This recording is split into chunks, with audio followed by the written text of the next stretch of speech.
Hey everybody, it's Uyak here, back another video. I cannot believe what the author has done to Irumyuui. You know, the last episode was absolutely disturbing, but I didn't think this trend would continue on in the latest episode. It seems I was wrong because this child is simply not spared from the abyss's torture. But before we get into that, if you do enjoy the video, make sure to leave a like and subscribe for similar content in the future. Without further ado, let us get straight into this. Alright, if you haven't seen my last video on the absolute disturbing history of Made in Abyss, I suggest you watch that video before this one in order to thoroughly understand what goes on in this video. So episode 8 of Made in Abyss opens up with this scene between Reg and Faputa, where Reg is essentially pleading with Faputa to give a part of her in order to save his friend Nanachi. Now, obviously, this is a real logical thing that Reg could do in this situation, and we can't fault him for this. And this is obviously responded with by Faputa ripping off her whole arm.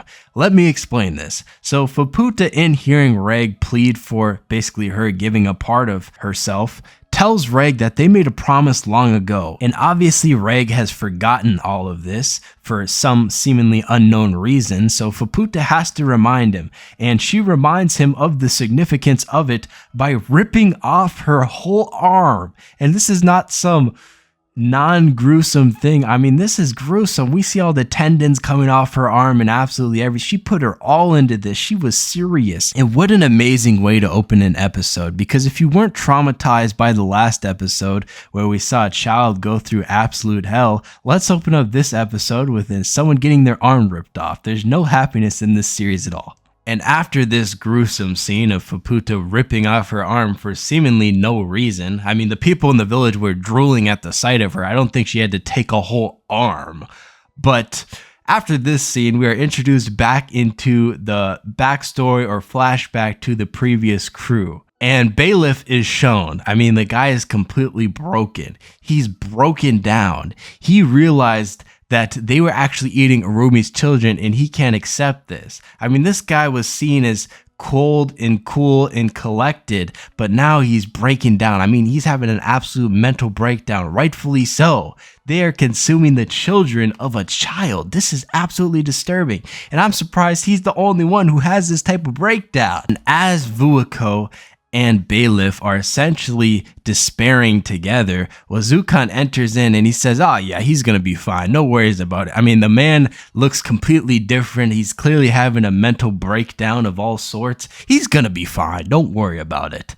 And what's even more disturbing from the last episode of Irumyuui's children and them eating it is Wazukan's reaction to all of this. I cannot believe this guy's reactions. Even when he walks into the tent, this guy is so nonchalant about everything. I mean, he's just a straight cold psychopath. Him and Vuako go and visit Irumyuui, and this guy says, "Here is your mommy." What?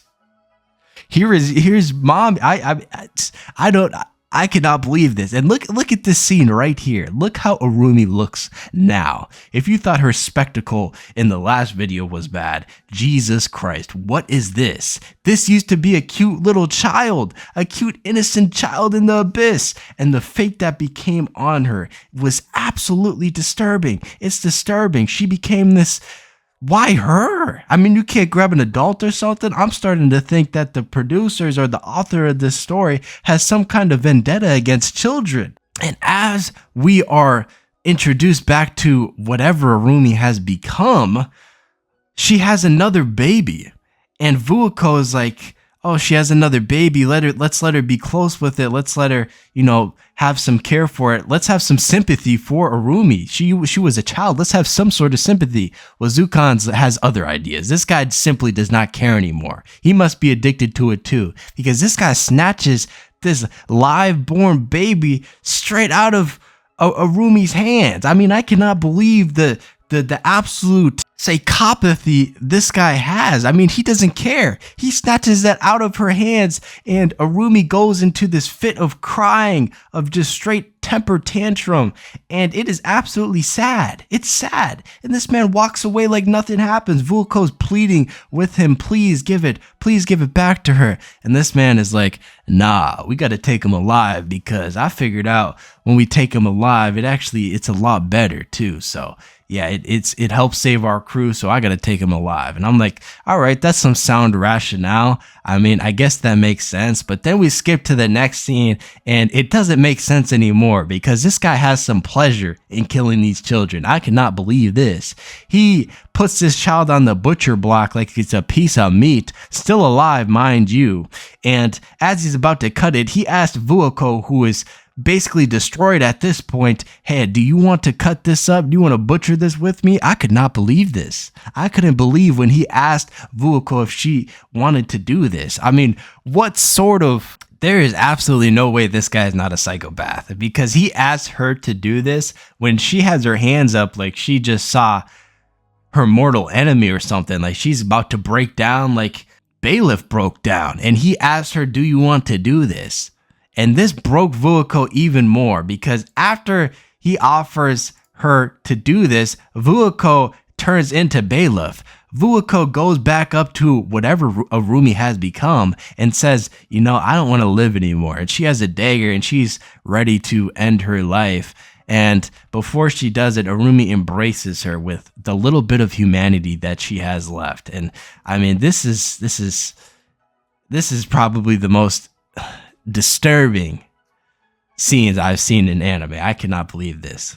And then we see Bailiff again, and this guy's he's even in a worse state. If you thought the scene of his face and the despair on his face was bad then, this guy's soul has left his body. He's died without even dying. He's not even there anymore. I mean, the guy is lying down. He's not even sick. He's just mentally unwell to the point where he might as well be dead at this point, because he cannot believe that he ate Arumi's children. He's the only one in this crew besides Vuoko who actually grasped the fact that they ate the child of a child. But we then see a scene of Vuoko sharing some time with Arumi, and she looks into the giant chasm that is her stump womb, whatever you want to call this at this point. It is absolutely disturbing nonetheless. But she looks into it and she sees a second egg. And as Vuoko views this second egg, the menace himself, yes, Wazukan, comes out of nowhere and starts explaining the fact about how he gave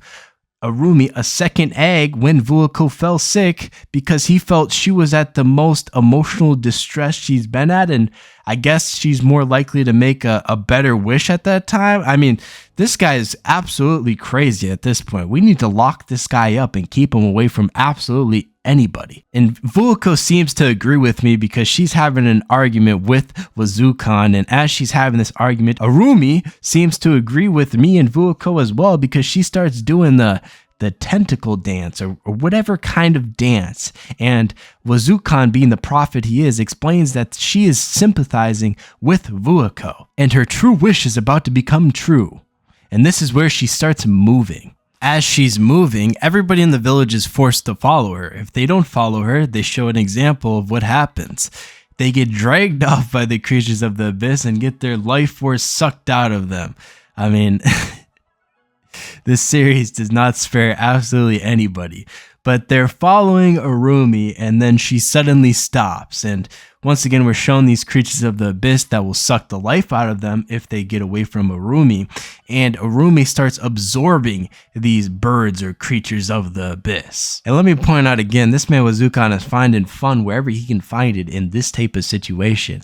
This man says, oh, she must have moved because she didn't prefer the shade. And this is the point where Bailiff completely breaks. I mean, this guy has had it thoroughly through. And I'm honestly surprised that Vuoko did not break before him.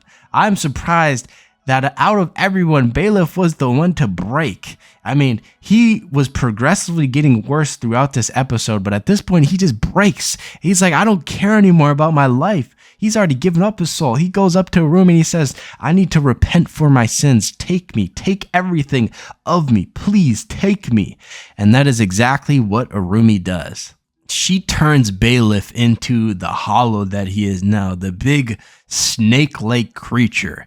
And this is where I am completely bamboozled in this episode, because the whole crew's reaction is not of one of being terrified or what the hell just happened. They are simply in awe. It seems like they're joyed by the fact that he took on this new form, and they willingly walk into this sort of portal that Irumyuui created and become hollows as well. Everyone except for Vieko, that is. And at this point, Vuako's like, you know what? I'd rather just die instead of giving up my humanity. I'm done with all of this. And I don't think anybody can falter for this, except for the menace himself, Wazukan. As she's about to take steps off the cliff to end her life, Wazukan tries to talk her out of it by manipulating her into thinking that Irumyuui is the reason that she should live. Vuako, done at this point, simply does not care and takes steps off the cliff.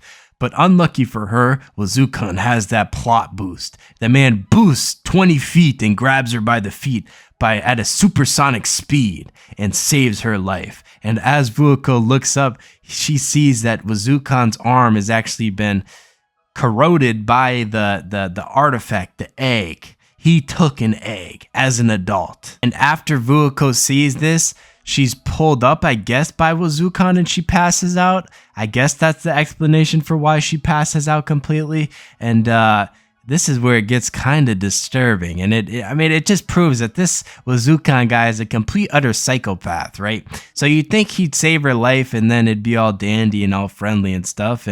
But no, when Vuako wakes up, she is imprisoned in Irumyuui's mind. Not only is she imprisoned in Irumyuui's mind, she's imprisoned completely, utterly nude. What?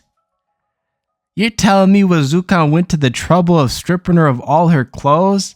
I mean, this guy has some serious problems. I don't think that was a part of the prophecy. I just think this guy has some problems. What a tragic tale for the child named Irumyuui. You grew up as a child and you were appreciated by all of your brothers and your family because you were the only girl child. But once they find out you can't reproduce, they throw you to the side. They label you as trash. So as a poor child, what do you look for? You look for any source of fulfillment. You join this crew that is descending the abyss, and all of your adventures are fun and you think you found a new mother in Vuako. But then the harsh reality sets in. The abyss doesn't care about your feelings. In times of chaos and times of struggle, people do crazy things, and this crew did a crazy thing in giving the egg to a child and expecting it all to work out. She wished for the desire to reproduce because of everybody in her family who shunned her, and this had an emotional, lasting effect on her. She did not get that complete desire. There's no tragic thing that could happen to a child worse than this. You stomp on their desires. You give them this desire in an incomplete form, and then you take it away once again. And this is shown with the birth of Faputa. Faputa is a ball of rage. It's described as she only wants one thing, and that is the downfall of this village. And this is passed on from Irumyuui. Irumyuui's hatred for this group of people birthed a new child. That was her wish, to eliminate this group of people. And that is Faputa's true purpose. This is what makes Made in Abyss such a good series. The fact it's not afraid to adapt directly from the source material. I mean, if you watch the anime, it's akin to reading the manga in that you will feel the same exact sympathy for Irumyuui. The anime has definitely not disappointed. But Jesus, is this absolutely disturbing. If you enjoyed the video, make sure to leave a like and subscribe for similar content in the future. I will see you in the next video.